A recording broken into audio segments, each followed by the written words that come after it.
qui en juillet 62, avec Boumedienne et Bouteflika, et Ben Bella, est arrivée de l'extérieur, essentiellement du Maroc, où elle avait son siège, et elle a éliminé à la fois les signataires des accords d'Évian, donc tous étaient éliminés, ou écartés, en tout cas, la plupart du temps liquidés, et puis les wilayas de l'intérieur, exactement, les moudjahides. C'est pour ça qu'il y a eu un coup d'État dans la Révolution.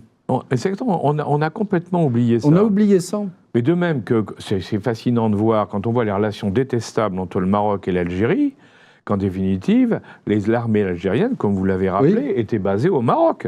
Tout à fait. En grande partie au Maroc. Elle était basée au Maroc. À Oujda et toute la zone, Et j'ai écrit un deuxième petit livre sur les accords d'Évian, vus par les pays étrangers, et notamment par nos ambassades. C'est un livre d'histoire qui est fait à partir des archives du Quai d'Orsay. Et je suis tombé sur un entretien entre le général de Gaulle et le roi du Maroc, Hassan II, où de Gaulle interroge Hassan II sur justement ce paradoxe que vous venez de décrire. Et Hassan II lui répond dans cet entretien qui a lieu en avril 62, donc après la signature des accords d'Évian et avant l'indépendance de l'Algérie. Hassan II lui répond: l'Algérie va être le cancer de l'Afrique.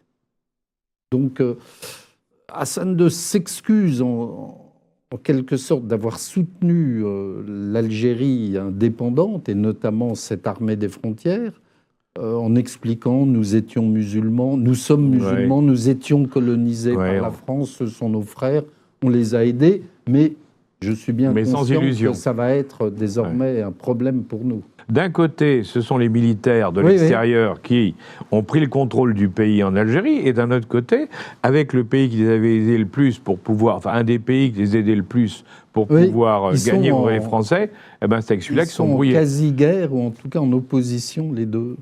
C'est fascinant quand même. C'est étonnant, et ça dure donc depuis les années 50. Mais alors, comment ces militaires, une fois, alors ils sont arrivés, d'accord, à l'époque de Boumedienne et de Ben Bella, ils ont pris le pouvoir, ils ont pris le contrôle économique aussi du pays.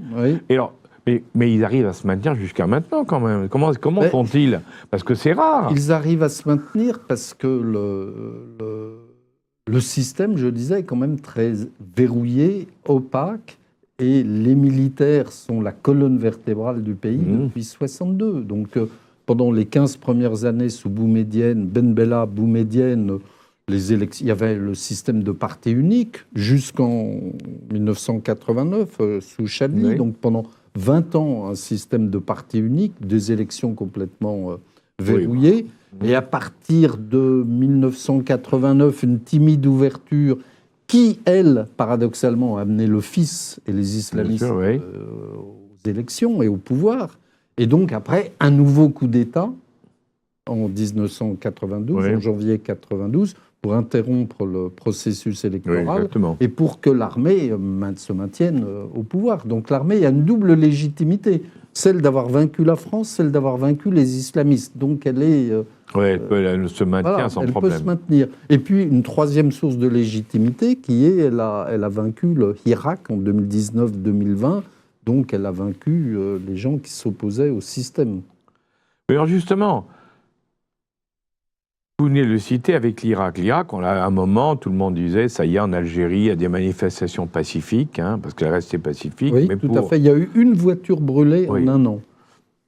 Mais c'est d'ailleurs assez étonnant de voir que dans ce pays réputé plutôt violent, les manifestations sont pacifiques, alors que chez nous, où on se prétend qu'on est d'un pays plutôt calme, démocratique, chez nous, c'est d'une violence extrême quand on voit les bassines, la guerre des bassines et autres. C'est un paradoxe.